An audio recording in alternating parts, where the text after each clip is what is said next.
Olá, queridos amigos e amigas, sejam muito bem-vindos a mais um programa Na Boleia Cast, o podcast que transporta informações de qualidade para o seu dia a dia.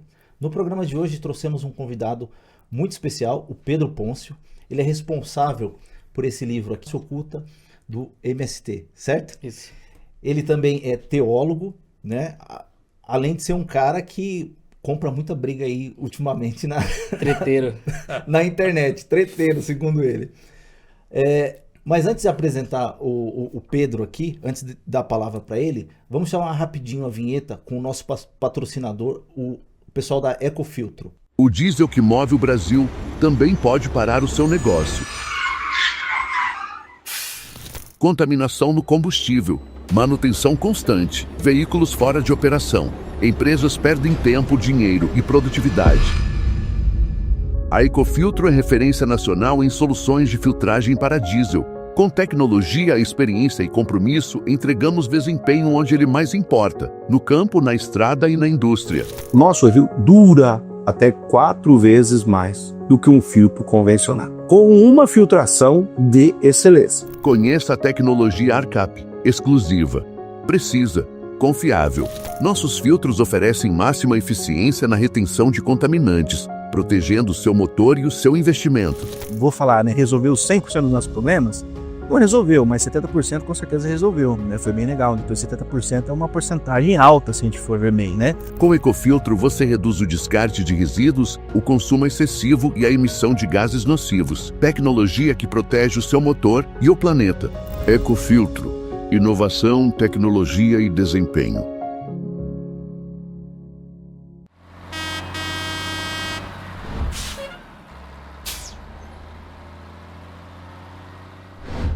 Pedro, seja muito bem-vindo. É um prazer eu e o Alfredo recebê-lo aqui no nosso programa.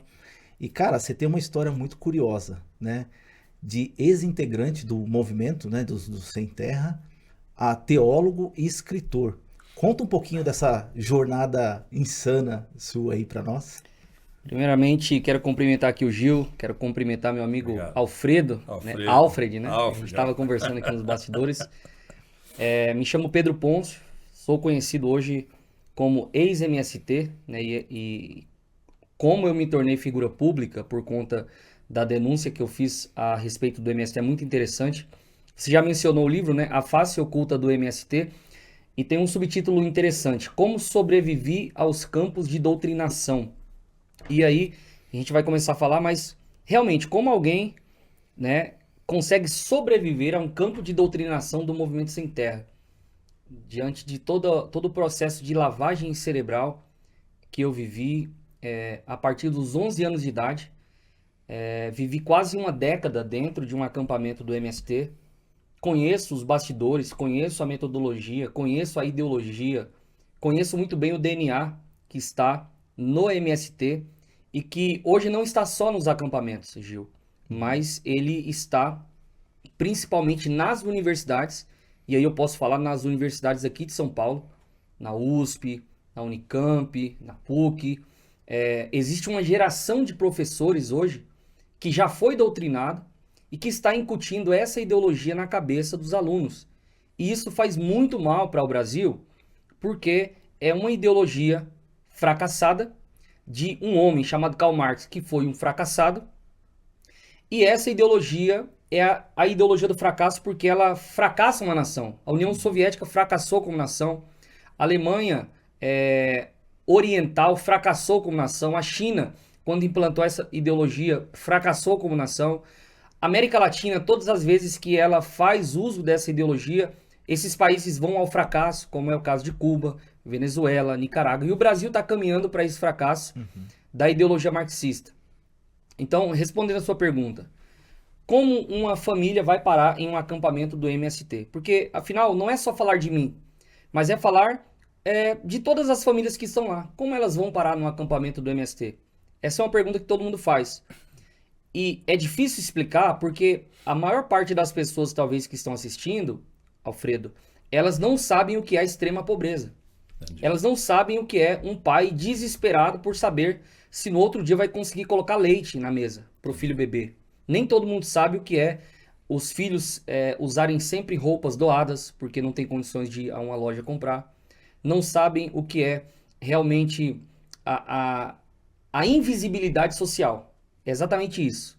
A condição de uma família que não tem amparo, que não tem ajuda do Estado, e aí ela tem, quando muito, uma rede de apoios. A minha família tinha uma rede de apoio que não era do Estado, não era do prefeito, não era do vereador, não era do movimento da esquerda, era da igreja. Então a Igreja Assembleia de Deus tinha um movimento social na minha infância que nós só não passamos fome por conta desse projeto social, que nos amparava com cesta básica, que nos amparava com apoio psicológico e espiritual dentro das igrejas, dos programas da escola dominical, dos aconselhamentos pastorais, dos cultos, que são verdadeiras terapias para a alma. E então esse é o motivo de nós não entrarmos talvez para um índice ali de criminalidade, índice de suicídio, de outros índices mais pesados. Mas ainda assim, famílias como a minha, que morava numa cidade que é um vilarejo de 4 mil habitantes, no interior do Mato Grosso, é um prato cheio para esses movimentos sociais. Porque os movimentos sociais como o MST, e aí a gente pode falar vários braços do MST, como Via Campesina, MTST, que é o Movimento Sem Teto, o movimento Liberem os Bairros e todos esses movimentos marxistas. Eles se utilizam de um ativo que é a pobreza. Eles usam a pobreza para monetizar. E monetizar é ganhar dinheiro, monetizar é captar recursos do governo, monetizar é usar as pessoas como massa de manobra para eleger políticos de esquerda. Por isso é sempre importante, você vai ver uma coisa em comum. Todos esses movimentos, eles obrigam as pessoas a renovar, a tirar, a atualizar o título de eleitor. Verdade. É uma condição para poder É uma condição fazer para o parte do MST movimento. e é uma condição para todos esses movimentos sociais. Você nunca vai ver um movimento social de esquerda que não obriguem as pessoas ou façam uma campanha para elas atualizarem o título de eleitor. Porque é o ativo principal deles, é capitalizar, e aí é um movimento socialista sempre capitalizando, eles gostam do capital como ninguém, em cima do pobre. Então, antes de entrar meramente na história, que eu sei que é extremamente curiosa, eu queria deixar esse pano de fundo para que as pessoas entendessem que, antes de pensar em como a família vai parar em um acampamento do MST, é importante as pessoas que estão nos assistindo, elas prestarem atenção no que é que está por trás de tudo isso. Existe um jogo de interesse muito maior atrás de tudo isso. Entendi. Nós tivemos recentemente, essa semana, pela primeira vez em décadas e décadas, um prefeito socialista eleito prefeito de Nova York. Esqueci o nome dele agora, mas é Mandani, alguma coisa Mandani. Esse cara é um muçulmano que foi eleito prefeito de Nova York, uma cidade extremamente relevante, não só para os Estados Unidos, mas para o mundo, né? E o discurso dele é o mesmo discurso da esquerda no Brasil. Vamos dar ônibus grátis, vamos dar moradia grátis, vamos dar tudo grátis. Quando, na verdade, uma pessoa com 2 neurônios, ela consegue perceber que o grátis não existe. O que é grátis? O grátis é você dar um benefício social para alguém com o dinheiro do outro. Porque se essa pessoa não está trabalhando e produzindo, alguém está. E quem está produzindo? É o trabalhador. Essa conta não fecha, né? Essa conta não fecha. Aí o país vai ao caos. Porque... Como que chama, aquela pessoa que descarrega caminhão? Os chapas. O chapa. O chapa lá trabalha, rala, doa a vida dele ali, às vezes adoece, compra remédio, paga praticamente 6 meses do ano dele de imposto, pro cara que tá lá na ponta, recebendo auxílio social, não querer trabalhar, porque senão ele perde o auxílio. Você percebe? E aí, ele vai votar no cara da esquerda, porque o cara da esquerda diz que aquilo que ele tá recebendo é grátis. Grátis da onde? Então eu ia te fazer uma pergunta. Você falou aí dos professores de universidade, né? O que leva uma pessoa esclarecida, igual um professor de universidade, teve acesso a um conhecimento, né? A abraçar essa causa, que hoje o que mais tem nas universidades são professores defendendo isso, né? É o que leva uma pessoa esclarecida a participar de um movimento tão ruim, péssimo, vergonhoso desse, né? Porque você está falando aí, começa a trabalhar a cabeça das crianças em assentamentos. Sim. Você prejudica, prejudica muito o lado psicológico da pessoa. O ser humano ele foi criado para buscar, para ir atrás, para lutar, para fazer. Isso gera instinto, gera saúde. Agora, uma pessoa que vai sendo podada, né? Você não precisa buscar, toma aqui. Ela fica ali que nem um passarinho de gaiola, quando você solta, não sabe voar, né?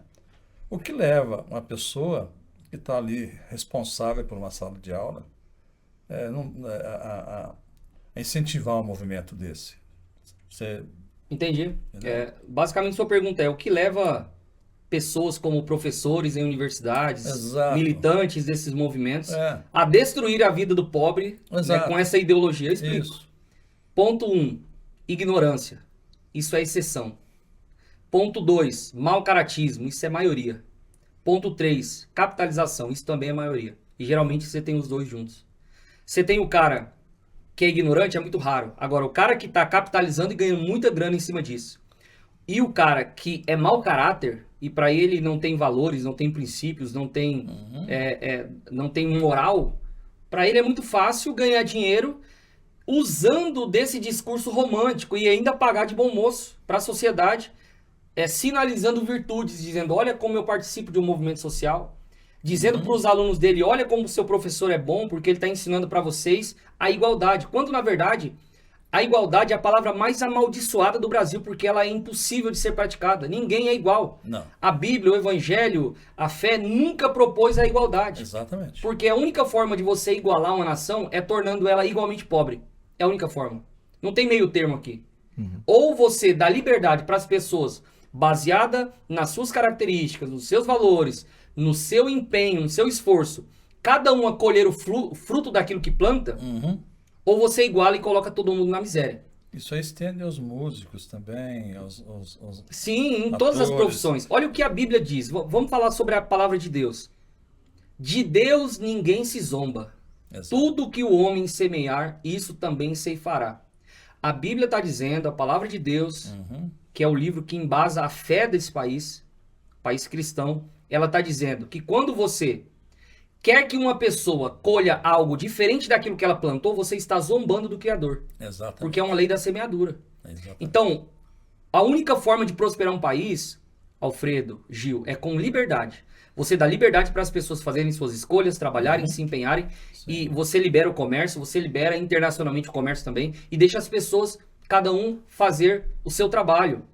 Ah, mas aí vai haver pobreza. Vai haver pobreza. E para isso existe a fé cristã, que diz para mim que prosperei mais do que o outro, porque trabalhei mais que o outro, exercer a graça, a misericórdia, a compaixão, mesmo sabendo que talvez aquele cara que eu vou ajudar é um cara vagabundo que não quer trabalhar. Mesmo sabendo que talvez em uma casa tenha 2, 3 irmãos que não trabalham tanto quanto você e você vai ter que ajudar eles. Não tem problema. Você vai exercer misericórdia, graça. É essa o jogo da vida, não tem outra coisa aqui.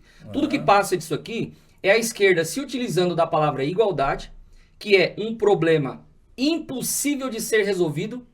Ela vai ter eternamente um capital político para monetizar em cima do pobre. Porque essa igualdade nunca vai chegar, mas ela vai ficar a vida inteira falando igualdade, igualdade. Ela vai ficar colocando o patrão contra o empregado, ficar colocando o pai contra o filho, o professor contra o aluno. E a gente tem uma sociedade dividida em várias minorias e a esquerda consegue muito bem manipular a minoria LGBT, a minoria negra, a minoria mulher. E aí, de repente, toda essa minoria é uma maioria. Mas é uma maioria idiotizada por essa ideologia da esquerda. Entendi. Perfeito, Pedro. E Pedro, assim, você mencionou que a dificuldade levou tanto você, conjuntamente com seus pais, a participar desse movimento na época, lá na cidade de vocês, né? Em que momento vocês começaram a perceber que vocês estavam, né, inseridos nesse jogo todo de manobra, de interesse mais político do que propriamente ajudar as pessoas, né? Em que momento que vocês teve essa sacada e resolveram sair desse movimento? Eu sei que você já tinha uma base, pelo que você está me falando, Sim, religiosa, que ajudou muito vocês ali, mas teve um momento que vocês tiveram em estado e falou, gente, isso aqui não tá certo. Talvez a pior coisa que eu sofri na minha vida foi a ignorância. Eu conheço a extrema ignorância, eu conheço a extrema alienação. Eu sei o que é ser um jovem de 20 anos completamente imbecilizado, idiotizado. E essa é a pior injustiça que se pode fazer com uma pessoa. É você não dar a ela conhecimento. Não mostrar para ela todas as opções que ela tem. E o MST faz isso. Ele diz para você que só existe uma opção, que é a revolução. E só existe uma forma de fazer isso, você me obedecer.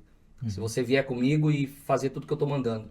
E eu vou provar, vou passar ali um anestésico para sua consciência, dizendo que os crimes que você vai cometer não eram tão ilegais assim, porque afinal você tá invadindo a terra de alguém que roubou do teu avô, então já não é tão crime assim.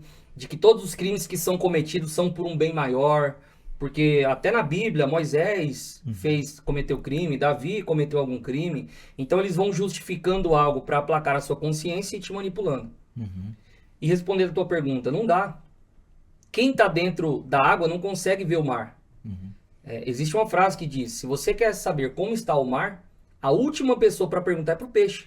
Uma pessoa que está imersa num sistema de manipulação, ela não consegue se perceber. Assim como uma mulher que está num ambiente de violência dentro de casa, ela não consegue sair daquele ambiente de violência porque ela não consegue ver o todo, ela não consegue ver saída. Então, é a mesma questão, por exemplo, da síndrome de Estocolmo. Uma pessoa foi sequestrada, aquele cara praticou um sequestro, arrancou ela de um lugar, tirou a dignidade dela, tirou os direitos dela, e às vezes traz lá de manhã um café da manhã, ela come e fica grata ao sequestrador, dizendo, nossa, como ele é bom. É isso que sente uma pessoa que está dentro de um acampamento do MST. Nós fomos sequestrados por um movimento que mentiu para nós. Aí eles vão lá nos dar uma cesta básica por mês e eu fico grato a esse movimento amaldiçoado porque eu consegui colocar a comida da mesa do meu filho. Mas eles não estão me mostrando todo, dizendo para mim assim, olha, se você estivesse na cidade talvez trabalhando, você teria uma vida muito melhor que a que você tem aqui. Você estaria morando numa casa ao invés de morar no barraco de lona. Você dormiria numa cama ao invés de dormir numa tarimba, que é um pedaço de madeira cavado no chão. Exatamente. Você estaria usando um banheiro higiênico ao invés de um buraco no chão e um pedaço de lona em volta, ou a floresta. Você estaria cozinhando num fogão de gás, ou melhor do que um fogão a lenha, um fogão feito de barro. Sabe? É uma completa falta de higiene. Se a vigilância sanitária entrar dentro de um acampamento do MST, ela condena aquilo de uma vez só. Porque as pessoas não percebem o sistema psicológico ao qual elas estão envolvidas. Então, eu te digo, é muito difícil, quase impossível uma pessoa que está no acampamento do MST perceber o engodo que ela está vivendo. A não ser que hoje nós temos um celular, a rede social ela é capaz de, aos poucos, libertando essa pessoa, mostrando para ela que ela tinha sim opções, que ela poderia sim...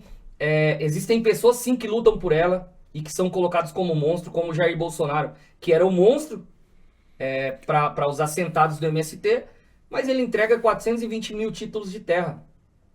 E os assentados descobrem que o MST, além de não dar o título da terra, não lutar pelo título da terra, lutava contra o título da terra. Isso aconteceu em 2022, quando eu denunciei, quando eu gravei um vídeo com o Bolsonaro. E esse vídeo explodiu dentro dos assentamentos e começou a converter voto da extrema esquerda para o Bolsonaro. Então, é um processo gradativo. Eu já vou responder a tua pergunta, que são tantas coisas. Fica à vontade. Mas vamos lá. Quando eu percebi? Eu percebi quando eu saí do assentamento e fui trabalhar. É por isso que eu uso aquela camiseta, né? Vai trabalhar vagabundo? Sim. Eu Até achei que você vinha com ela hoje. eu não vim com ela hoje. Eu vou muito com aquela camiseta nos podcasts e tal. Depois eu vou colocar uma imagem dele usando essa camiseta. A hora que fizer o corte, ele vai colocar o Boulos me xingando de vagabundo quando ele leu minha camiseta. Eu tentei entregar meu livro para ele lá em Brasília. Mas a grande questão é que uma pessoa que está em volta nesse processo, ela não percebe. A minha libertação começou quando eu comecei a trabalhar. Entendi.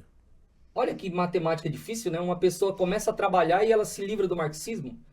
Uma pessoa deixa de ser vagabunda e ela não quer mais participar do MST. Então a carteira de trabalho foi um santo remédio para você. Foi um remédio milagroso, né? Uma terapia avassaladora, porque eu trabalhei o primeiro mês. Aí você imagina, Alfredo, peguei lá 700 pila na época, irmão. Trabalhei como servente de pedreiro. Que ano foi isso, Pedro? Você lembra? Eu sou péssimo de data, mas eu tinha 20 anos de idade, mais ou menos. Eu tenho 33 a 13 anos atrás. Olha o número amaldiçoado de novo. 13. Mas você imagina, eu saio do assentamento, O salário mínimo na época era R$ 500, alguma coisa assim. Tá. Eu trabalho de servente de pedreiro. Eu pego 700 pila na minha mão, eu olhei para aquilo e disse: uau, quer dizer que eu posso comprar o que eu quiser com isso aqui? Quer dizer que é só eu trabalhar, eu ganho dinheiro e aí eu posso comprar o que eu quiser e ser livre, independente e ser próspero? Aí eu comprei uma bicicleta. E eu analisei o seguinte: meus amigos não têm bicicleta. Os que têm uma bicicleta velha e eles já trabalham muito mais tempo que eu. E outros não trabalham. Então as pessoas não são iguais, elas não conseguem ganhar igual, elas não vão conseguir ser iguais porque é impossível. Mas se fosse igual, qual ânimo de viver você teria? Você vai fazer de tudo para estar igual. Aquilo que gera perspectiva de vida na gente é ser diferente.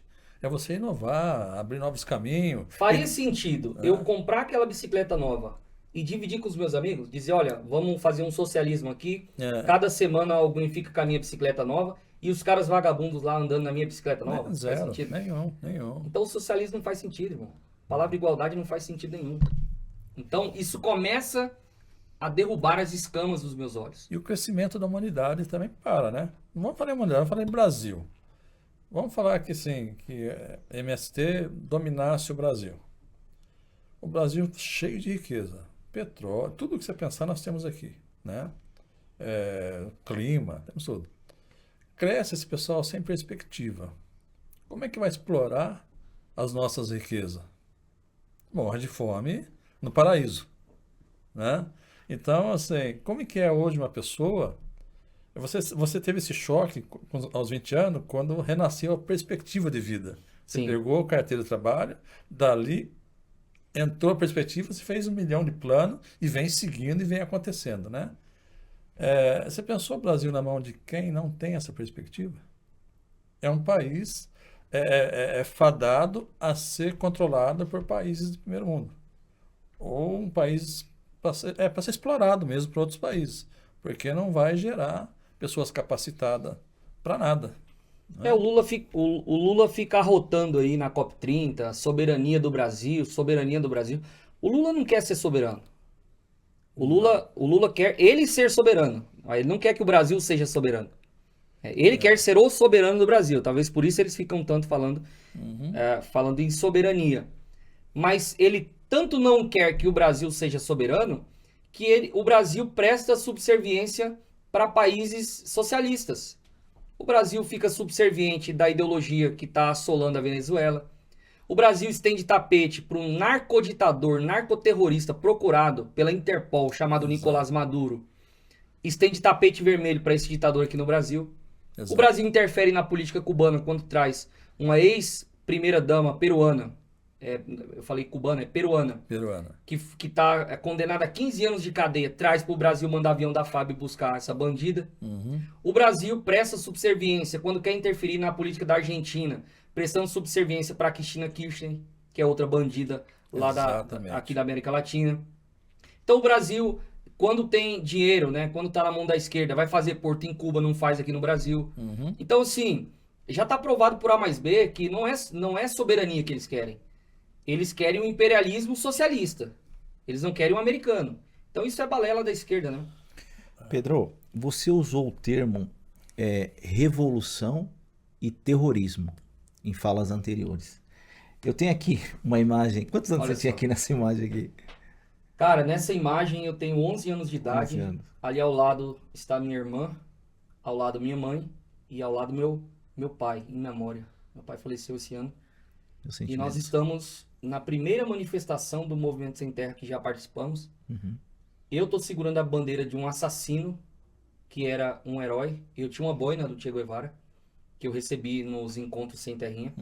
Nesse dia, quase linchamos uma pessoa dentro de um carro. Se ela tivesse saído do carro, a gente teria linchado e eu teria participado do linchamento.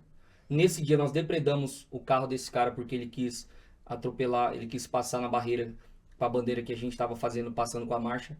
Nesse dia, eu quase levei um tiro do segurança do INCRA, porque eu pulei o prédio do INCRA pra gente invadir.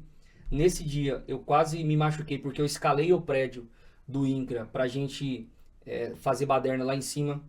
Nesse dia, eu coagi pessoas, porque junto com a militância, nós tocávamos tamborim, cantando as músicas do movimento quando invadimos o prédio do INCRA, no segundo andar. e a gente obrigava eles a servirem cafezinho para nós lá dentro. Tudo isso já inspirado na ideia de revolução. Eu, com essa idade, nesses meses ali, já me considerava um soldado da Revolução Socialista e eu já quis matar um policial com um facão na mão para fazer a defesa do acampamento Osiel Alves Pereira nos bairros das Moreninhas, ali em Campo Grande, Mato Grosso do Sul. E aqui tem sua irmã, sua mãe, né? Seu pai. Seu pai faleceu esse ano? Sim. E hoje estão todos fora desse movimento? Quando você saiu, a família saiu também? Como é que foi essa transição? Então, a primeira coisa que as pessoas precisam entender, não existe, se a gente for levar de forma técnica, não existe assentamento do MST. Isso é a maior mentira que existe. A gente fala de forma para tornar didático para as pessoas, né? Mas o MST, ele não assenta ninguém. O MST não tem nem CNPJ. O MST não é nada. Ele é um movimento, né, que manipula pessoas e aí usa alguns braços, como o braço das ONGs, que essas sim captam dinheiro do governo. Usa o braço da cooperativa, que essa sim capta dinheiro do governo. Mas ele não tem CNPJ, porque o dia que você precisar prender um bandido do MST Você não acha? e denunciar ele na justiça e exercer o seu direito legítimo, não tem como. Porque ele não existe. Não tem CNPJ. Entendi. Como que o presidente do MST, o vice-presidente, como que eles vão ser penalizados? Entendi. Não tem como. Entendi. Então, primeira coisa, o MST não existe. Ele não tem personalidade jurídica. Então, ele não dá terra para ninguém. O que o MST faz é manipular essas pessoas enquanto pode, antes ou depois do processo de assentamento, quando, na verdade, quem assenta as famílias é o INCRA. Tá. Se o MST não existisse hoje, uma pessoa que está na cidade, que ela quer um pedaço de terra, ela poderia muito bem sair de sua casa, ir lá no INCRA, fazer o seu cadastro e aguardar a terra. Você percebe? Não precisa de movimento sem terra. Mas eles se lançam como os propagadores desse processo e manipulam as pessoas a entrar nos acampamentos. Sim. Essas pessoas ficam ali 10, 20, 30 anos e eles enrolam o processo de entregar a terra para continuar usando como voto útil, massa de manobra. E aí, quando você recebe a terra do INCRA, não do MST, isso já passou ali 10, 20, 30 anos. A minha mãe hoje é assentada. Meus pais são assentados num sítio da reforma agrária. Entendi. Do INCRA, que nada tem a ver com o MST. Mas o MST participou do processo, porque foi quem cooptou minha família, quem cooptou aquelas famílias ali. Sim. Então eles dizem que é o assentamento do MST. Agora eu vou dizer pra você, o sítio da minha mãe lá hoje não vale absolutamente nada. Se ela precisar vender aquela porcaria daquele sítio para dar uma entrada numa casa na cidade, ela não tem dinheiro. Isso foi uma vida ali, em cima disso. Foi uma vida, mais de 20, 30 anos já. Entendi. Hoje dentro desse sítio. Agora, minha família é pobre. Minha mãe é pobre. Ela sai de lá se ela quiser. Hoje, né, desde o processo do acampamento até o assentamento, a minha mãe é uma senhora de idade já. Então, os parentes, os amigos que ela fez, tá ali naquele ambiente. E tem muitas pessoas honestas. A base da pirâmide toda são de pessoas honestas, Sim. mas pessoas manipuladas. Entendi. Então eu conheço pastores hoje que estão nesse assentamento, que tem as igrejas lá, que fazem um trabalho espiritual muito importante. Muito bom. Eu conheço missionários que estão hoje nesses assentamentos. Hoje também, lembrando, sei lá, 70% das pessoas que moram nos assentamentos já não eram os primeiros donos. Pessoas que compraram um sítio de quem não conseguiu trabalhar na terra e hoje tem lá o sítiozinho. Então é um ambiente, um assentamento agrário, né?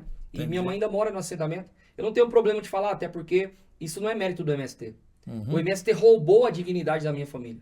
Entendi. Eu dizia para os meus pais há muito tempo atrás o seguinte, falei, mãe, pai, senta aqui. Principalmente quando começou essa ideia de direita e esquerda, que eu me posicionei Sim. a favor do Bolsonaro. Meu pai ainda era muito Lula, né? Eu sentei ele numa cadeira, falei, pai, senta aí, vamos conversar? Sério, olho no olho. Homem, olho no olho, olha aqui pra mim. Esquece ideologia, esquece as coisas que eu defendo, esquece o amor que você tem pelo Lula. Vamos conversar sério. Você tem uma certa gratidão ao Lula porque você acha que o MST te deu um pedacinho de terra, né? Certo. Quantos anos você tá aqui? Fiz a conta lá, mais de 20 anos. Quase 30 anos. Total. Com 30 anos trabalhando, o que você acha que você teria conquistado no Brasil? Faz a conta, uma conta básica. Se você estivesse trabalhando, o que você poderia ter conquistado? No mínimo, vou colocar no mínimo, uma boa casa na cidade. Você já teria quitado essa casa em 30 anos. Exatamente. Um carro para você andar. Dignidade.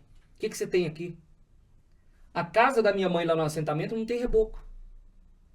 Como a de muitas pessoas que, depois de assentadas, ainda ficaram na terra 3, 4, 5 anos morando num barraco de lona dentro do assentamento. Então não tem dignidade, entendeu? Inclusive, é um fato que eu evito contar, mas quando eu denunciei o MST em 2022, eu tive que tirar minha mãe de lá por conta de ameaça e de outras questões familiares. O MST usou uma estelionatária para invadir a terra da minha mãe dentro do assentamento. Verdade, cara. Você tá entendendo como eles agem? E esse não é um caso isolado. Então, enfim. Mas é isso. Que bacana. Tem mais fotos aqui de vocês, e aqui essa foto chamou a atenção que todos vocês estão ali fazendo alguma atividade relacionada à educação. Vocês tinham professores que cuidavam da educação de vocês dentro do... Essa foto é extremamente importante. Por quê?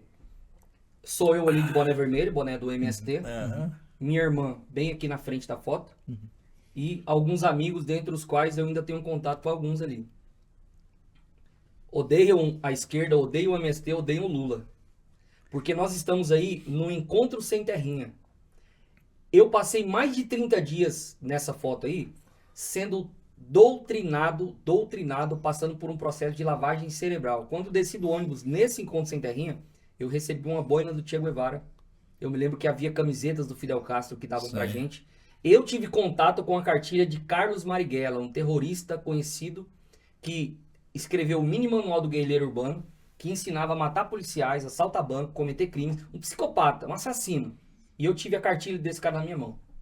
Nesse encontro sem terrinha nós assistimos filmes socialistas, filme do Diário de Motocicleta do Che Guevara, filme da Olga Benário, do Carlos Prestes, que foi o fundador do Partido Comunista no Brasil. E nós ficamos ali um mês aprendendo a idolatrar esses psicopatas. Nesse encontro sem terrinha, eu vi abuso de menores. Nesse encontro sem terrinha, as crianças ficavam num lugar insalubre, que era um galpão, e havia colchões no chão, e meninos com meninas, num lugar sujo, num lugar úmido, insalubre, e a gente ficava lá, dormindo, esses 30 dias, sem conselho tutelar. Lá não tem conselho tutelar, lá não tinha ECA, lá não tinha direitos humanos, lá não tinha nada. Longe dos pais, exclusivamente nas mãos do militante do MST, milhares de crianças sendo doutrinadas no CEPEG, Centro de Pesquisa Geraldo Garcia. Essa foto representa realmente manipulação, abuso de menores, doutrinação, coisas inimagináveis de um movimento que diz defender as crianças, que diz defender as mulheres, que diz defender o pobre. E a única coisa que resta para o pobre é a manipulação. E assim, só para fechar, existem milhares de crianças hoje que ainda estão nos acampamentos do MST sendo submetidas a esse processo de tortura. Isso é muito triste. Muito triste. E o movimento, ele defende uma bandeira que você mencionou em relação a cuidar de menores, né? Sim. Muito se fala a respeito da exploração do trabalho infantil, mas eu acredito que o trabalho que vocês faziam ali sem receber nada por isso era extenuante, né? Tô vendo você carregando ali um pedaço de madeira ali. Na verdade, aquela da frente é minha mãe. Uhum. Essa é uma vizinha que ela tá ajudando ela a construir uma barraca ali, alguma coisa. E eu tô de azul lá dentro do nosso barraco ali, que ele é o nosso barraco. Tá. Um barraco de lona, com uma lona de caminhão que a gente conseguiu emprestado em cima. Ali ao lado tem um fogão a lenha. E é isso. Extrema miséria, extrema pobreza. Meu chão é terra, não tem piso, não tem nada. Cara, você falando, vai dando uma tristeza na gente, cara. De saber, né? A alegria de você ter vencido e estar aqui, né? Para ajudar a resgatar, para que não aconteça mais isso.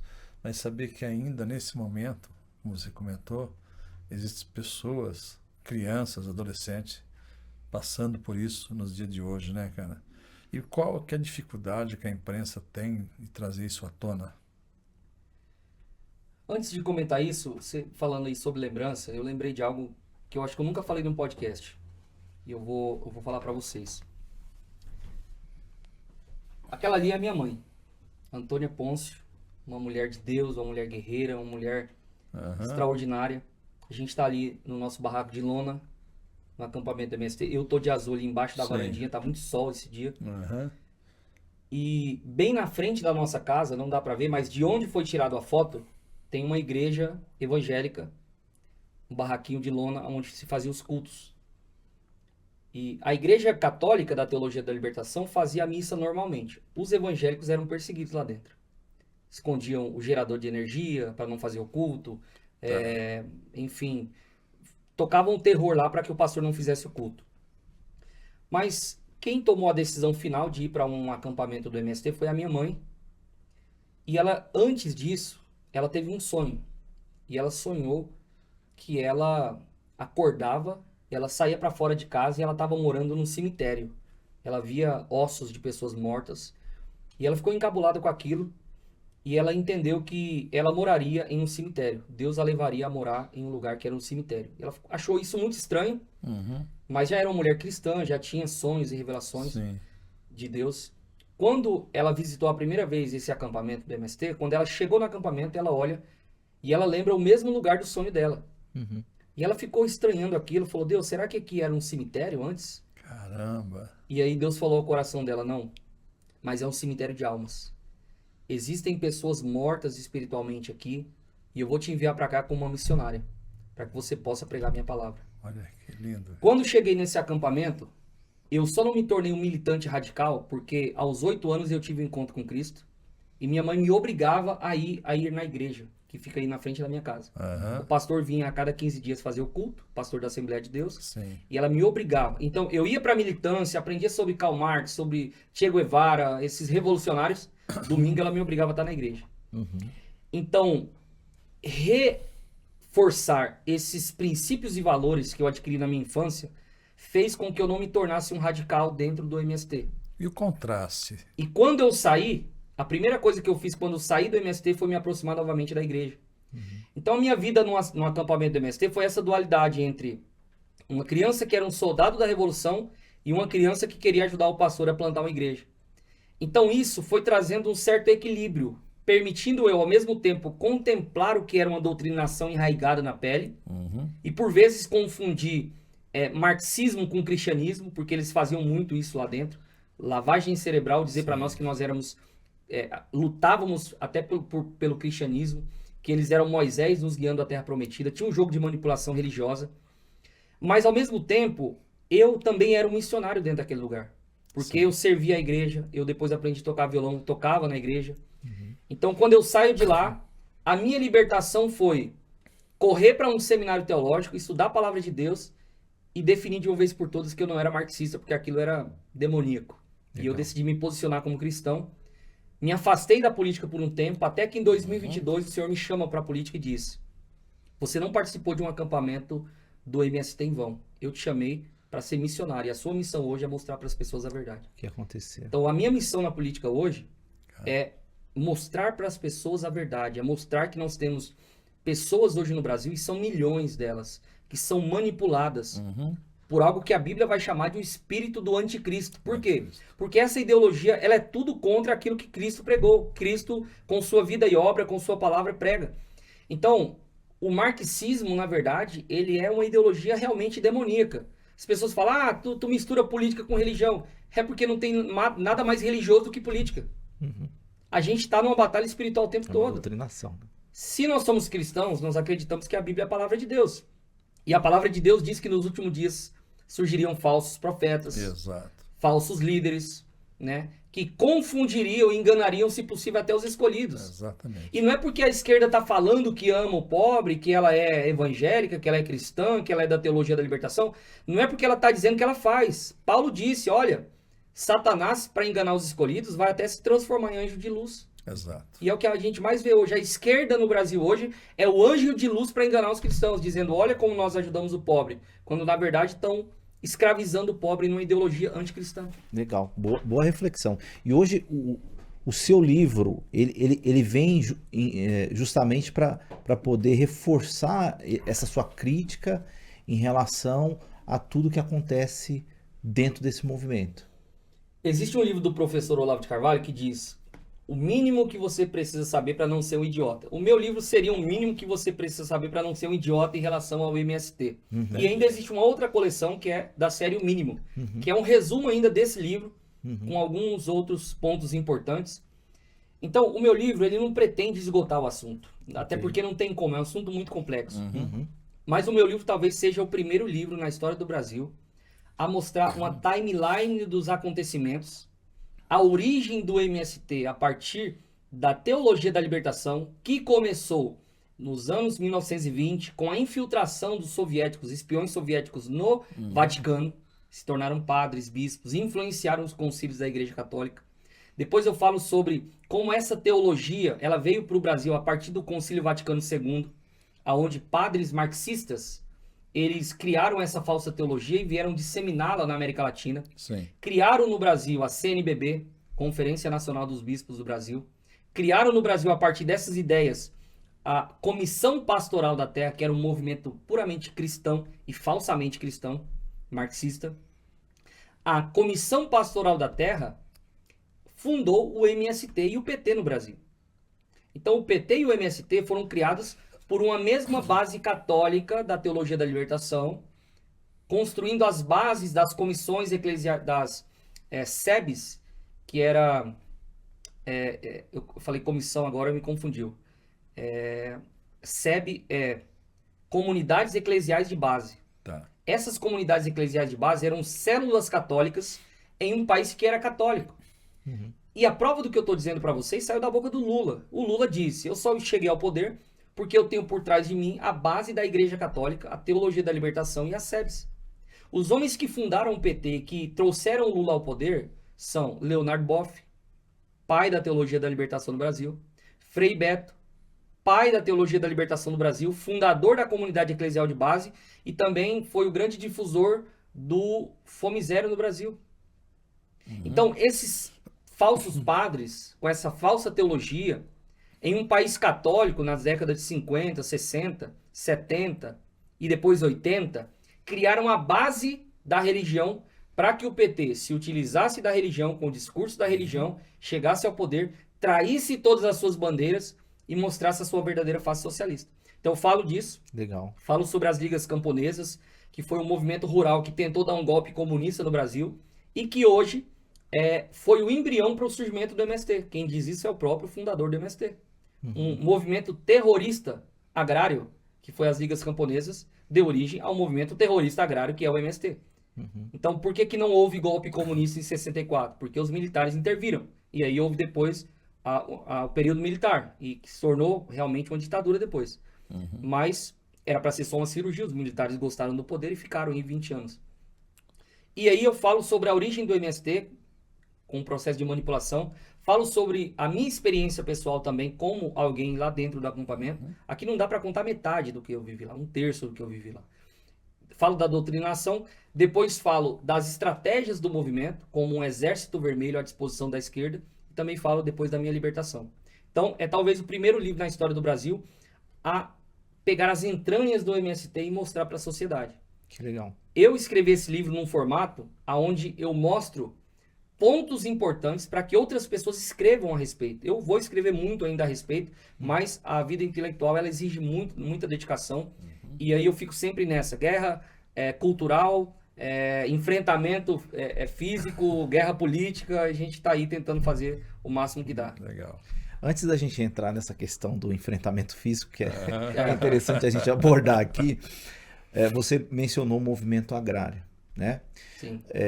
Hoje, o Brasil tem o agronegócio como o principal fator de, vamos dizer assim, interferência no produto interno bruto, na balança comercial brasileira, né? Sendo muito positivo para o país. Mas a gente vê um contrassenso aí do movimento sempre contra o agro no Brasil, né? Você ainda é sucinto, né? Demonizando é a palavra certa. Exatamente. Como que você enxerga essa questão? Parece que, né, é um movimento que joga contra aquilo que beneficia o Brasil em vários aspectos. Vamos por partes, que esse assunto é muito bom. É muito bom você entrar nesse assunto. Então, vamos lá. Vou colocar de forma bem didática para quem está em casa. Eu vou desenhar para a galera que está em casa. O MST demoniza o agronegócio, mas não diz para a população que 66% de todo o território brasileiro hoje está exatamente quando Pedro Álvares Cabral chegou aqui há 1.500 anos atrás. Exatamente igual, intocável. como os índios deixaram aqui 1.500 anos atrás. 66% do país. 84% da Amazônia. A esquerda fica dizendo que na época do Bolsonaro destruíram a Amazônia, que queimaram, sendo que na verdade o índice de queimada aumentou no governo Lula. Muito mais. Mas 84% da Amazônia, floresta amazônica brasileira, está exatamente como há 1.500 anos atrás, quando Pedro Álvares Cabral chegou aqui. O MST demoniza o agronegócio, dizendo que usa agrotóxico, que está matando as pessoas. Não há um caso de morte. É quase impossível, até em laboratório, mostrar, provar o que é alimento orgânico e o que não é. Então não tem como você fazer esse jogo de manipulação, dizer, porque isso aqui é bom, isso aqui é saudável.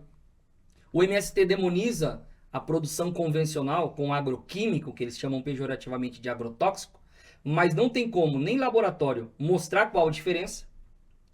Se o agronegócio não usasse os agroquímicos, o Brasil estaria em desabastecimento, pessoas passariam fome, não daríamos conta da produção nacional, isso interferiria em quase 1/3 do PIB, porque o agronegócio brasileiro, ele alimenta no mundo 1,5 bilhão de pessoas. Então, além das 220 milhões do Brasil, nós alimentamos ainda mais de 1 bilhão de pessoas fora do Brasil. Cara, 1 bilhão. É muito Faz a conta aí quantos Brasils nós alimentamos aí em todo mundo. O agronegócio hoje é responsável por 1/3 do PIB. Cara, é muita coisa. 1/3 dos empregos do Brasil vem do agronegócio. Sim. Você tem um agronegócio que é o primeiro exportador e importador de carne bovina do mundo. O nosso agronegócio é o primeiro produtor e exportador de celulose do mundo. Nós somos os maiores exportadores e produtores também de carne suína, de carne bovina, de frango, de laranja, de suco de laranja. Tudo isso nós somos praticamente primeiro produtor e exportador do mundo. Praticamente 50% de todo o suco de laranja que é tomado na Europa inteira vem do Brasil. E detalhe, de São Paulo. Exatamente. E não existe esquerda mais endemoniada do que a de São Paulo, enchendo o saco do agronegócio, quando os caras estão simplesmente trabalhando. Vamos falar de balança comercial. A balança comercial do ano passado, 2024, teve um superávit de 74 bilhões de dólares. 74 bilhões. Só que o setor de serviço e de indústria teve um déficit de 71 bilhão. Só que o agro foi tão pujante que ele teve um superávit, só ele, de 145 bilhões, que conseguiu equilibrar e ainda deixar o Brasil com um saldo positivo de 74 bilhões. O agronegócio é uma máquina de fazer dinheiro. Exato. E esse dinheiro volta para a economia.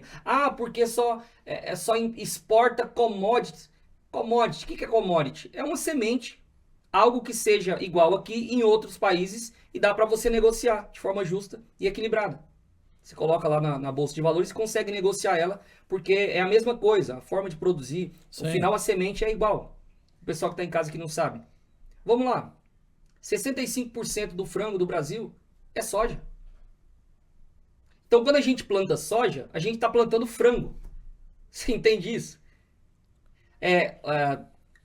A soja do Brasil, ela vira ração. Então grande parte da carne bovina que nós temos hoje como maior produtor e exportador vem da soja, vem do milho. Exato. A ração para os suínos também vem da soja, vem do milho.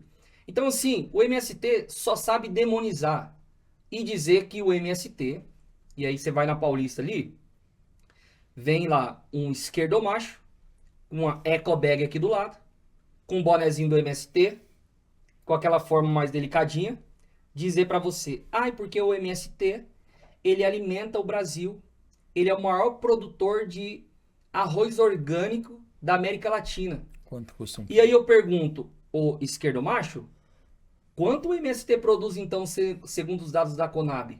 Aí ele não sabe me responder, eu tenho que abrir a internet na frente dele e mostrar. Segundo os dados da Conab, está dizendo aqui que é 0,014% da produção nacional. Então você pega 1%, divide no meio, dá 0,5%. Você pega 0,5%, divide no meio, dá 15%. Você pega 15%, é menos do que isso.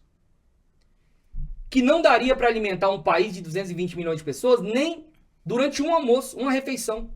Se pegar 44 mil pessoas num país de 220 milhões e você alimentar essas pessoas durante um ano, talvez o arroz do MST dá 44 mil pessoas. E as outras vão morrer de fome? Aí você tava falando de rua, né? Eu fui lá na rua, fiz um abaixo-assinado. Ó, o seguinte, a gente tá com um abaixo-assinado aqui. Quem votou no Lula vai ser obrigado a comer somente a comida produzida pelo MST. Aí o povo vai ficar alvoroçado. É claro, deixa eu assinar, deixa eu assinar. Falou, ô jovem, o Lula teve 60 milhões de eleitores, né, segundo dizem. Você quer matar 60 milhões de eleitores do Lula? Não é que eu sou totalmente contra assim, não, mas vamos pensar um pouco aqui. Porque o MST não produz comida, o MST não tem CNPJ, o MST não tem terra. Quando tem um pedacinho de terra, é porque invade uma terra de forma criminosa e arrenda ainda para alguns produtores produzir na terra que eles invadiram de forma criminosa. Entendi. Então, respondendo a sua pergunta, nós temos o agronegócio, cara, que é maravilhoso no Brasil. O agronegócio, mais uma vez, representa 1/3 do PIB, 1/3 do emprego. E agronegócio, o agrobusiness, ele é o agro antes da porteira, com os insumos, as sementes. Ele é o agro dentro da porteira, que é o processo de produção, é o processo de colheita. E nós temos o agro depois da porteira, que é o processo de armazenamento, de logística, de entrega. Exato. Aquela matéria-prima vai virar outros produtos, né? Eu sempre pergunto para os esquerdistas, né? Quem produziu o algodão dessa tua camiseta aí do MST? Foi o MST? Não produz algodão, quem produz é o agro. Teu café da manhã, esquerdo macho, quem produziu foi o agro.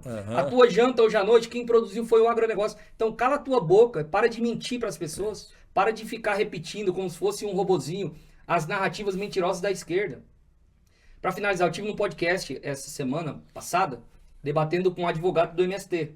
E aí tá virando meme, porque ele disse lá no podcast, porque a agricultura familiar representa 70% da produção nacional. E eu ranquei aqui uma matéria que eu imprimi. Eu sabia que ele vinha com essa mentiria. Eu ranquei uma matéria onde o criador dessa mentira desmentiu, escreveu um livro para desmentir, dizendo, olha, eu inventei isso quando era ministro do Lula, porque a OMS me pediu os dados, eu não tinha. Peguei um dado do censo de 1970, quando o Brasil era um país completamente rural, e mostrei esse dado aí e menti. Eu menti.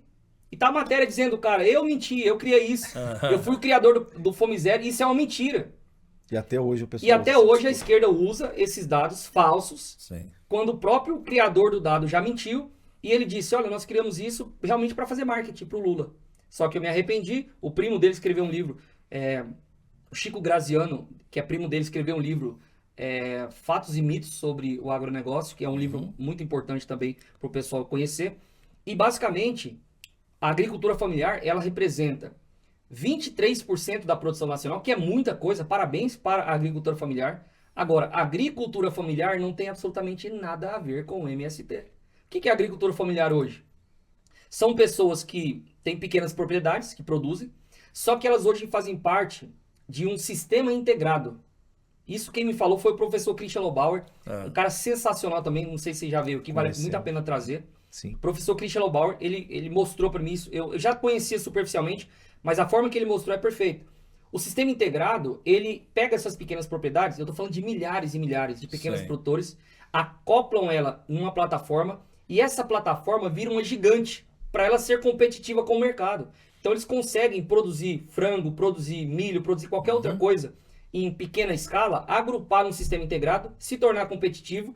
E realmente isso não tem nada a ver com o MST, porque mais uma vez isso aqui é agronegócio. Exatamente. E deixa eu aproveitar o gancho que você falou de agricultura familiar. A gente tem visto muitos casos, principalmente no sul da Bahia, alguns casos no sul que eu tenho observado, de pequenos agricultores familiares que têm suas terras tomadas, né, por pessoas que se julgam indígenas ou até mesmo movimento. Mas o que a gente tem percebido é que facções têm se apoderado também do movimento para poder invadir e tomar a terra dessas pessoas, visando lucro, talvez. Tá. Não para trabalhar na terra, porque a gente importante. percebe que são pessoas que não conseguem carpir a grama da frente da casa. Não entende de terra, né? Tem... Só um adendo, é muito importante falar. Quando a esquerda, o MST, fala de agricultura familiar, o que está na cabeça deles? Eles imaginam pegar o Brasil, dividir em várias pequenas propriedades bem quadradinhas, cada um dentro da sua terrinha, certo? Então, mais uma vez, vou repetir para ficar mais claro. Quando o MST fala em agricultura familiar, o que ele pensa? Pega lá o Brasil inteiro, divide em pequenas propriedades quadradinhas, cada um com a sua terrinha, cada um com a sua vaquinha, o seu porquinho, a sua galinha. Cada um vivendo em harmonia, levantando. Ó, bom dia, vizinho, vamos trabalhar hoje? Como é que tá a sua porquinha? A minha tá boa e a sua? E aí eles vão, produz, e aí distribui igualmente, aquela coisinha socialista, que não existe. O pequeno produtor, ele não quer ser pequeno produtor, ele quer ser grande produtor. Exato. Ele não olha pro MST e fala, nossa, como minha propriedade é perfeitamente o que o MST quer pra mim. Então eu quero ficar aqui na minha pequena propriedade, produzindo minha pequena quantidade e sendo feliz. Porque o Lula é o pai dos pobres e o mundo é perfeito.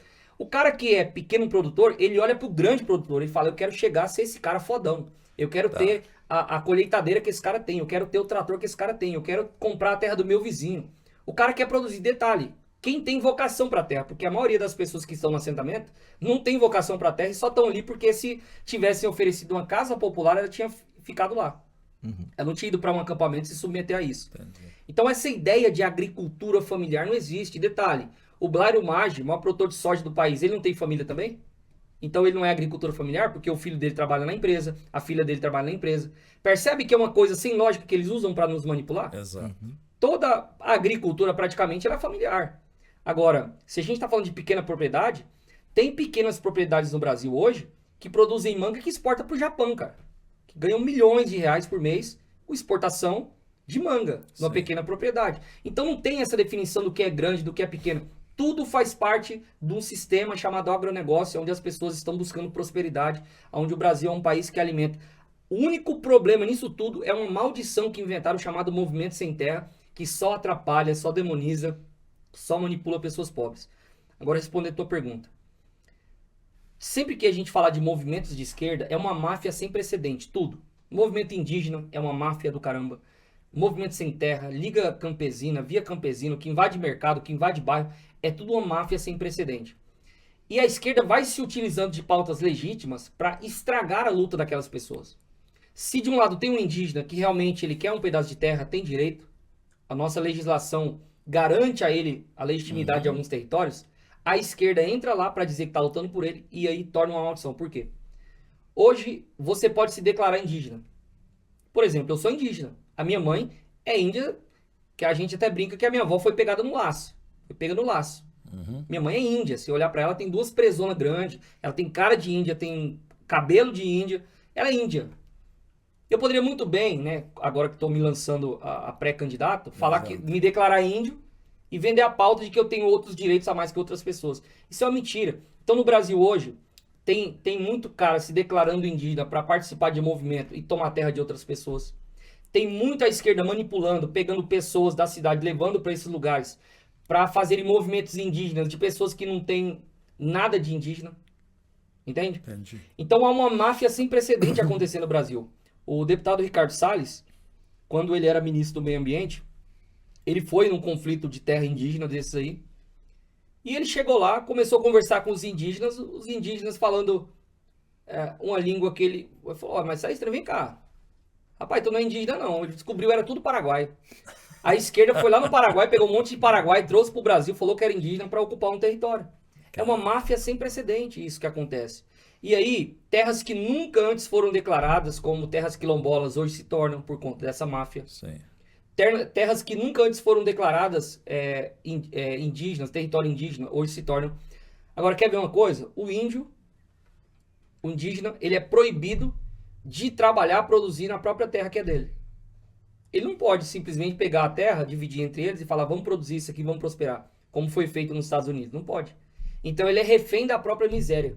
O que a esquerda quer é que ele continue morando na oquinha, com a bundinha de fora, né, participando dos seus rituais ali, para a galera da Europa vir aqui no Brasil, tirar foto e falar o quanto é bonito e começar a enviar bilhões para financiar movimentos políticos aqui no Brasil. Exatamente. Isso nada tem a ver com reforma agrária, nada tem a ver com luta indígena. Sempre a esquerda atrapalhando uma luta legítima. Né? A luta dos negros, por exemplo. Ah, tudo agora é racismo. Quando tudo é racismo, nada é racismo. Como que você combate o racismo? Prendendo o racista. Se o cara cometeu um racismo contra você, o que você faz? Aciona a justiça, prende o cara, pune. E aí o próximo, quando for ser racista, ele vai pensar duas vezes. A esquerda não quer que pune o racista, porque o racista também é vítima da sociedade. É um sistema opressor, uma dívida histórica, um racismo estrutural. Então, aí vem o esquerdista num podcast e fala, não, mas porque eu também sou racista. Então, você tem que ir preso. Mas Você percebe? Eles pegam uma luta legítima, a questão racial, a questão indígena, a questão da pobreza, a reforma agrária, e eles estragam essa luta. Eles começam a tornar a vida dessas pessoas um inferno, porque é a única coisa que a ideologia deles consegue fazer, destruir. E quando fala em igualdade, né? Eles, se prega muito em igualdade, né? Uhum. Mas aí quando vem para o setor das pessoas comuns, isso difere, né? Que a gente vê aí nos julgamentos do dia 8 de janeiro, né? Pessoas aí, igual a Débora, né? Escreveu lá com batom, 14 anos de cadeia. E pessoas pego com droga, com fuzil, tá? Sai pra rua. Então, assim, onde que está essa igualdade, né, cara? A Constituição fica como nisso tudo? Eu tô entrando um pouco nessa pauta, porque você falou de pré-candidato, né? Sim. Aí você, com certeza, você tem um plano, um projeto aí para a tua campanha, né? Sim. E aí você vai enfrentar bastante desigualdades disfarçadas de igualdade, né? Não vai ser fácil, né? Eu me lembrei do livro de George Orwell, A Revolução dos Bichos. Aham. Um livro fantástico, né? Onde os porquinhos se levantam ali contra o fazendeiro, que era o opressor, Isso. e alguns assumem a liderança, e logo mais eles começam a se tornar os opressores que eles acusavam, né? E no final, existia uma frase que era: todos os porcos, todos os animais são iguais. Isso. Aí no final, o lema já tinha mudado, era: todos são iguais, mas alguns são mais iguais que os outros. Então a esquerda é isso. Todo mundo é igual, mas eles são mais iguais que a gente. Eu toquei nesse assunto até porque a história é clara que é um chamado, né? A gente traz um pouco para o lado religioso, é um chamado, e é aquele chamado preparado, né? Preparou a pessoa, né? Deus se preparou desde criança para esse chamado da campanha agora, né? Sim. E nós estamos diante de uma próxima eleição que ela vai ser muito importante para o Brasil, vai ser um divisor de água aí, né? Sim. Então, eu acho que os bons têm, eu sempre falo essa frase, né? Que quando os bons cruzam o braço, já está fazendo muito mal para a humanidade, né? Então, as pessoas boas vão ter que descruzar o braço, orientar o que acontece no Brasil, as pessoas que não têm entendimento do que está acontecendo, o que nós estamos fazendo aqui. Espero que abra os olhos de muitos eleitores para que saiba colocar teu voto na urna. Para os gravatinhas não tirar o dia da eleição para ir na praia fazer churrasco, justificar. Tem uma série de coisas, né? Sim. Então, assim, está muito claro que é um chamado, né? Eu creio que Deus está levantando pessoas para salvar essa nação, né? Eu, como cristão que eu sou, né? Eu creio nessa obra de Deus. Deus está preparando pessoas para isso. E aí é muito bonito ver, ficou muito claro esse chamado.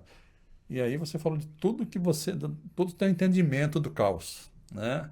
E aí tem que ter uma proposta para como começar a desmobilizar tudo isso, né? Seria conscientizar o ser humano. Essa conscientização tem que começar antes da eleição, senão nem a eleição não acontece, né? Acho que seria a conscientização mesmo, né? Primeiro passo. Todas as vezes que me perguntam sobre a política e a campanha, né, sobre eu ser candidato ou pré-candidato a deputado, por exemplo, todas as vezes que eu lembro disso, eu penso no quanto eu estou renunciando para estar na política. Sim. Porque política para mim não tem ganho nenhum, pessoal. Ah, mas é um grande salário. Eu nem sei quanto ganha exatamente um deputado federal no Brasil. Mas não vale a pena. Se for 100 mil, não vale a pena. Entendi. Porque quando você decide fazer da forma certa, você sabe que o seu salário vai tudo em multa judicial por falar a verdade. As pessoas que eu me inspiro no Brasil hoje, como o deputado Nicolas Ferreira, caras também que lutam com muito afinco aqui em São Paulo, como o Lucas Pavanato, Exato. deputados como o deputado Ricardo Salles, como vários deputados que são referenciais no Brasil, eu olho para esses caras e só vejo eles se lascando na política. Eu não vejo eles ganhando nada. Eu não vejo a vida boa. Eu vejo a vida boa quando o cara é corrupto. Exato. Aí eu vejo o cara indo pra praia, indo pros Estados Unidos, eu vejo o cara feliz da vida, ganhando emenda parlamentar, se corrompendo. Agora, pessoas que fazem a política da forma certa, eu só vejo elas se lascando. E cada dia é mais desmotivador eu ir pra política. Cada dia que eu vejo a perseguição, o processo que levou, a injustiça que foi cometida contra essa pessoa, eu olho e falo, que eu tô fazendo aqui? O que eu tô fazendo na política? E aí eu me lembro que é por um chamado. E aí eu me lembro que existe uma missão. E aí eu me lembro também que eu não fui chamado à existência para ser uma pessoa comum. Porque se for para ser uma pessoa comum, eu vou fazer qualquer outra coisa. Se for para ganhar dinheiro, eu viro empresário. Exato. Eu tenho inteligência, tenho capacidade, tenho força de vontade, tenho contatos, tenho network para isso. Não estou na política para ganhar dinheiro, estou para perder dinheiro. Até porque desde que eu comecei a fazer política, eu só perco dinheiro. Eu só invisto dinheiro. Então, e aí eu fico me perguntando, né? Por que eu estou fazendo isso? Por que eu recebo ameaça de morte? Por que eu sou agredido sempre que eu vou para a rua? Por que eu tenho que olhar para os 4 cantos quando eu estou entrando na minha casa? Por que eu tenho que morar num lugar muito seguro para deixar minha esposa em paz? Exato. Por que eu estou suportando tudo isso? Não existe salário que paga isso. Não. Não existe nada que paga isso. Então, eu chego à conclusão que existe um fogo no meu coração, como diz aquela música do Vilas Boas, existe um fogo cerrado em meu peito que não me dá descanso. Eu não tenho descanso. Então, a única coisa que dá para fazer é deixar queimar. Meu coração está queimando, incendiado para mostrar a verdade para as pessoas, ainda que isso me custou, me custa e vai me custar muito. Mas eu entendo que Deus não me permitiria passar por todo esse processo de doutrinação, quase uma década Sim. em um acampamento do MST, para que fosse algo inútil. Eu acho que, diante de tudo isso, eu me lembro uma frase da Marvel, né, do criador do Super-Homem, Homem-Aranha, do Homem-Aranha, de que com grandes poderes vem grandes responsabilidades. Né? Eu não tenho grandes poderes, mas eu tenho o poder de mostrar a verdade para as pessoas. Então eu me sinto responsável por isso. Quando a minha história se tornou pública em 2022, que o presidente Bolsonaro me convidou ao Palácio da Alvorada, Sim. e a gente conversou, e aquele vídeo viralizou também, e aí eu comecei a dar entrevistas, e eu comecei a estar em grandes canais de comunicação, e eu vi as pessoas, e vejo até hoje, elas vindo no meu Instagram, nas minhas redes sociais, e dizendo, olha, muito obrigado, não desista, o que você está fazendo é importante. Exato. O meu filho hoje assistiu um vídeo seu, ele está indo para a universidade. Por favor, não para de falar sobre o MST, porque você está ajudando a libertar jovens. Exato. Você está ajudando a tirar da prisão mental psicológica jovens que hoje são vítimas dessa ideologia. O que você faz é importante. Como que eu vou dizer não para isso? Não tem como. Como que eu vou me recusar a, mesmo sofrendo ameaça, mesmo sendo agredido, como que eu vou me recusar a isso se eu tenho responsabilidade diante do que eu vivi, diante do que eu sei, diante do que eu faço? A gente acredita, né, que Jesus é o caminho, a verdade e a vida. E um chamado, a gente pega caminhos, né, que aos olhos humanos não tem explicação, né? Você poderia muito, você casado, né, tá formando família, então você poderia muito bem pensar, vou pensar na minha família, né? Mas aí quando você olha onde, eu estou vivendo isso, o chamado é uma coisa que toca a gente, ele ferve, você dorme com isso, ele supera qualquer medo, né? Ao longo da minha vida, né, eu também fui caminhoneiro, e vivi na estrada, e vi situações que você não imagina, sou filho de caminhoneiro, então a situação era muito crítica, né? E aí quando eu me vejo meus filhos adultos, né, aí eu penso, eu vou mexer, para que eu vou ficar, eu posso ficar de braço cruzado, né? Mas aí você pensa, mas que mundo que eu quero para os meus filhos, para os meus netos, para a nossa geração, para essas pessoas que você mostrou agora aqui nos acampamentos que estão acontecendo? Se a gente não tiver um olhar, porque quem tem chamado, porque conheceu o amor de Jesus. E se a gente não refletisse o amor de Jesus para as pessoas, a gente não está sendo digno de ter conhecido Jesus, né?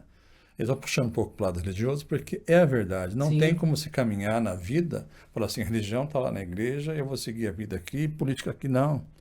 Tudo está ali, você tem que estar medindo, né?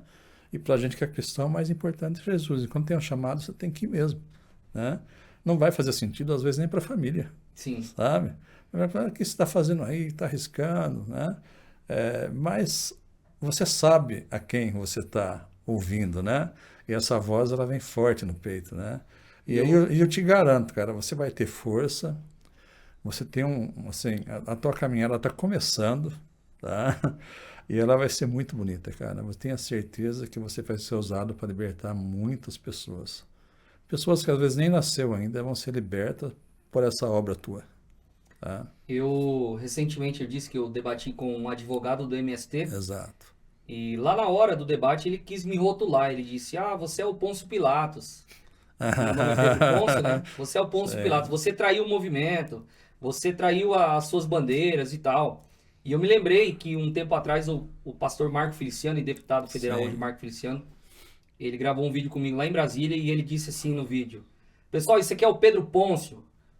Existe um Pôncio que lavou as mãos, que foi omisso. Com certeza não é esse aqui. Legal. E ele diz isso porque, de fato, eu não sou omisso. Eu não sou omisso diante da minha história. Não sou omisso diante da minha responsabilidade. Eu recebi ameaças de morte para não publicar o que está nesse livro.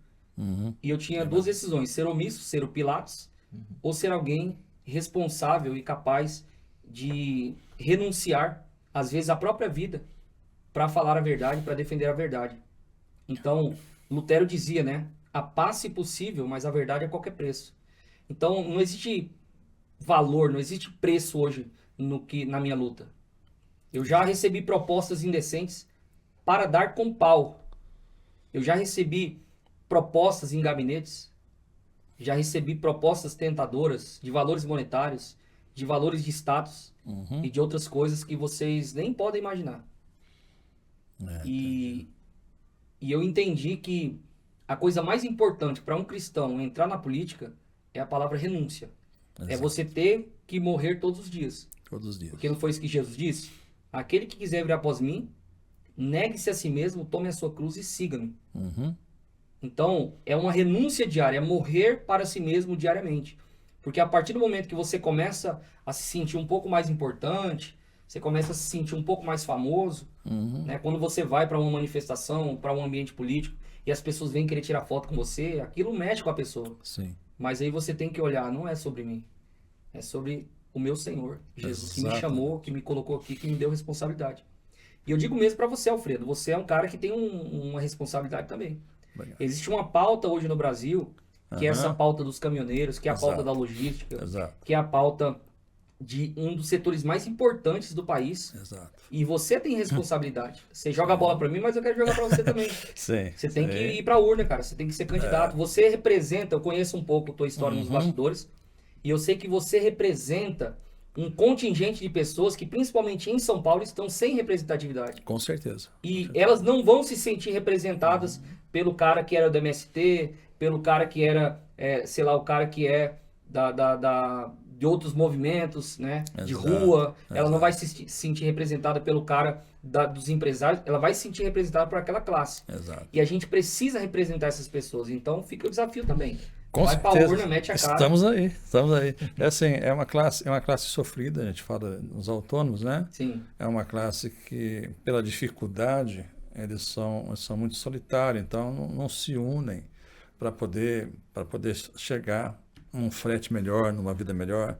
Eles ficam sempre com a ponta da ponta, muita intermediação no meio. E hoje em dia... É o que sobra, né? É o que sobra. Então, hoje em dia, é muita droga, sabe? Para poder vir à noite, né? Na minha época, que eu viajei mais de 20 anos, na minha época era rebite.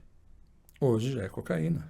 Se você vai nos pátios de posto de manhã, você vê um monte de pino que nego usou para poder... eu não sabia disso. Não é? Eu sabia do rebite. Não, rebite é coisa do passado. É da minha época. A gente tomava um rebite, um Red Bull, um conhaque e um café. Você estava pronto para andar 2 noites. Aí, né? Eu fiz isso muito tempo. Aí, quando eu parei, chegou as consequências. Eu já tive 3 infartos. Tenho 6 stents. Né? Obesidade, eu era bem obeso. Né? Então, você não tem qualidade de vida. O que a gente está falando em perspectiva. Você não tem uma perspectiva de aposentar. Hoje, todos os motoristas autônomos, se ele não conseguir fazer uma poupança, ele vai ser porteiro. Ele vai tomar conta de chácara das pessoas. Corre esse risco, né? Então, a gente está fazendo um trabalho para profissionalizar essa classe, unir eles no aplicativo. E, através desse aplicativo, a gente não quer competir com a transportadora, mas a gente quer igualar ele com a transportadora. Porque aí acaba essa manipulação, igual aconteceu na greve de 2018. Você lembra dessa greve? Todo mundo fez os caminhoneiros para a pista, fecharam a rodovia. E depois que resolveu a política lá em cima, o que fizeram com os caminhoneiros? Mete a polícia lá para abrir a rodovia. Aí quem que comprou o caminhão? A tabela, a tal falada tabela de preço mínimo de frete saiu em 2018. Mas para quem que chegou o crédito? Para a transportadora e para os fazendeiros do agro. Foram os que mais compraram o caminhão. E de lá para cá diminuiu muito o motorista autônomo. É muito. Uns 40% saiu da atividade. Muitos saíram por multas que tomaram na rodovia. Muitos correm de processo judicial até hoje. Entendeu? E aí, então a classe que o pessoal só lembra dela quando dá algum problema lá. Ah, cadê os caminhoneiros para parar a rodovia? Sim. Mas ninguém olha para essa classe, mas vamos cuidar, vamos profissionalizar. Eles, por outro lado, já acostumaram a brigar sozinhos, eles não acreditam mais em ninguém. De tanto levar porrada. Então eu consegui sair de lá. Né? Eu saí de lá, consegui montar a empresa, consegui estudar. Hoje eu olho para essa classe e falo, cara, eu tenho que fazer alguma coisa por eles. Igual você está fazendo para isso aí. E nós vamos conseguir. Vamos conseguir. Tá nascendo aí o Zé Trovão de São Paulo. Zé Trovão de São Paulo. E assim, e com uma experiência experiência vasta no mundo empresarial. Eu já fui CEO de empresa, de grandes empresas em São Paulo. Né? Então eu conheço os dois lados. Eu sei, a gente vai cuidar da logística total para que ela reflita na última linha para o caminhoneiro. Porque não adianta eu chegar para o caminhoneiro e falar assim, consegui implantar uma tabela mínima de frete para você, mas eu não libero o crédito. Eu só vou favorecer os grandes. Não, eu quero organizar essa classe para que eles tenham histórico, tenham score, eles estejam centralizados, a gente tenha a vida dos caras.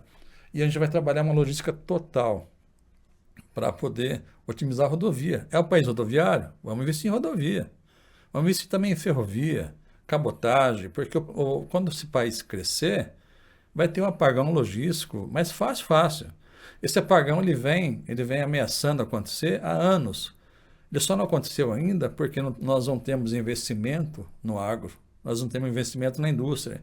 Então o país fica com vontade de crescer, mas não cresce. O dia que pegar um governo sério e botar esse país para crescer, a primeira coisa que vai pagar é a logística, vai faltar caminhoneiro. Então a pessoa fala assim, está faltando caminhoneiro no mercado. Não está faltando caminhoneiro, eles estão sem crédito. Está faltando, as transportadoras que conseguem financiar, por outro lado, não tem motorista. Mas migra o crédito para o autônomo, você vai ver que vai chover motorista e não vai faltar profissional. E são pessoas boas, são pais de família. É o que nós tivemos. Eu vi você falar aí que você conseguiu sair, porque a palavra da religião sempre teve na tua vida desde criança. Sim. Por mais doutrina que você tinha aqui, mas foi plantada uma sementinha ali todos os domingos, era plantada. Melhor. Meu pai também era religioso, que maneira, mas tinha religião. Então isso aí veio fazer com que a gente olhe para o próximo. Né? E nós estamos aí. E vamos levar o Gil para isso também. Ué. Olha o Gilzão. Responsa, Gil. Pedrão, estamos chegando ao final, né, de mais uma jornada. Eu queria que você, né, fizesse algumas considerações finais, né, transmitisse alguma mensagem para o nosso público e ao mesmo tempo falasse de que maneira que as pessoas podem adquirir o seu livro. Hoje ele pode ser adquirido pela internet. Fique à vontade. Legal. Então, 2026, nós não definiremos os próximos 4 anos do governo do Brasil. A gente vai definir os próximos 40 anos do nosso país. A gente vai definir o que nós queremos para o país. Se é um governo socialista, com ideias de esquerda, contra a vida, contra a família, contra a fé, contra tudo que nós acreditamos e gostamos e amamos, ou se a gente vai caminhar na direção oposta, do lado direito. Se a gente vai para valores morais de uma sociedade, se a gente vai para a dignidade do trabalho, se a gente vai para realmente combater o mal no âmbito cultural, no âmbito governamental, no âmbito religioso, que a guerra também é espiritual. E eu entendo que essas serão as eleições mais importantes do país. E o que eu quero que as pessoas saibam é que elas não são isentas da guerra. Não é se você vai entrar na guerra ou não, você já está dentro de uma guerra. O que você pode fazer é simplesmente cair no chão, ferido e morrer. Ou você pode lutar pela sua família, lutar pela sua fé, lutar pelo seu trabalho, lutar pelo seu país. E a forma que você pode fazer e deve fazer isso é buscando a verdade. Então, se você talvez é alguém de esquerda, ou alguém que não acredita em nada do que eu disse aqui, ou você acredita, para vocês, ambas as pessoas, eu quero pedir, busquem a verdade. Busquem a verdade a qualquer preço.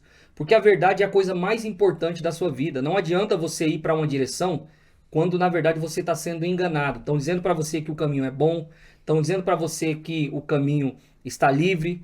Quando você chega lá na frente, você vai se deparar com um espinho, você vai se deparar com um precipício, você vai se deparar com algo inesperado que vai impedir de você de fazer a coisa certa. Então, acompanhe o nosso trabalho, acompanhe o trabalho do Gil, acompanhe o trabalho do Alfredo. Saibam quem realmente estão lutando por vocês, porque não é fácil. A gente está todo dia no front, todo dia combatendo a esquerda, todo dia combatendo essas ideias. E eu não tenho do que reclamar. As pessoas cada dia mais têm se juntado a nós nesse grande movimento. Nós temos, inclusive, um abaixo-assinado para classificar o MST como grupo terrorista, porque a gente precisa extinguir esse movimento. E isso passa por esse abaixo-assinado. Nós estamos criando um movimento que vai libertar jovens, o seu filho, talvez, o seu sobrinho, na universidade, porque estão mentindo para ele. O teu filho tem potencial de ser uma pessoa fracassada, a não ser que ele seja liberto dessas ideias. Que vão dizer para ele que ele é vítima, que vão dizer para ele que ele não precisa se esforçar. Tudo que é bom, a gente precisa se esforçar. Para a gente ser belo, a gente precisa se esforçar. Tem que acordar, tem que escovar o dente, tem que praticar a higiene, tem que gastar dinheiro com a beleza. E tudo que é decadente é cômodo e confortável. Para uma pessoa ficar feia, ela não precisa se esforçar, é só não fazer nada. Então, sempre que a gente fala de valores conservadores, nós teremos que lutar por isso. Vai ser dificultoso ser honesto, porque você vai deixar de roubar, você vai ser tentado e você vai ter que fazer a coisa certa. Vai ser difícil cuidar de uma família, porque você vai ter que trabalhar muito. Vai ter que alimentar teus filhos, tua esposa. A esposa vai ter que cuidar da casa, trabalhar, organizar as coisas. Cada um vai ter que cumprir o seu papel. Então, se você entende que você faz parte dessa luta, nos ajude, a gente precisa de ajuda. O livro A Face Oculta do MST está disponível na livraria do Nicolas Ferreira, livraria do Eduardo Bolsonaro, qualquer livraria online hoje você encontra, e também na minha livraria pedroponcio.com.br você encontra lá o livro A Face Oculta do MST, e as minhas redes sociais são @pedroponciosp no Instagram, no X e também no TikTok. Quero agradecer mais uma vez a galera do Na Boleia Cast, esse podcast incrível. Quero agradecer o Gil, nossos hosters aqui, e o Alfredo pelo convite, sempre à disposição. Obrigado. Parabéns pelo trabalho de vocês. Obrigado. Nós que agradecemos a tua participação, Pedro. Desejo para você assim sucesso na tua jornada. Sei que não é uma jornada simples, né? Realmente precisa de muito empenho aí, e rogo que Deus te acompanhe nessa jornada, tá? Eu vou deixar as redes sociais do Pedro aqui na descrição desse vídeo, e vocês também não deixem de se inscrever no nosso canal, compartilhar esse vídeo com o máximo de pessoas possível, que você já vai estar contribuindo também com a missão do nosso amigo Pedro Poncio, tá bom? Até a próxima, pessoal. Grande abraço. Abraço.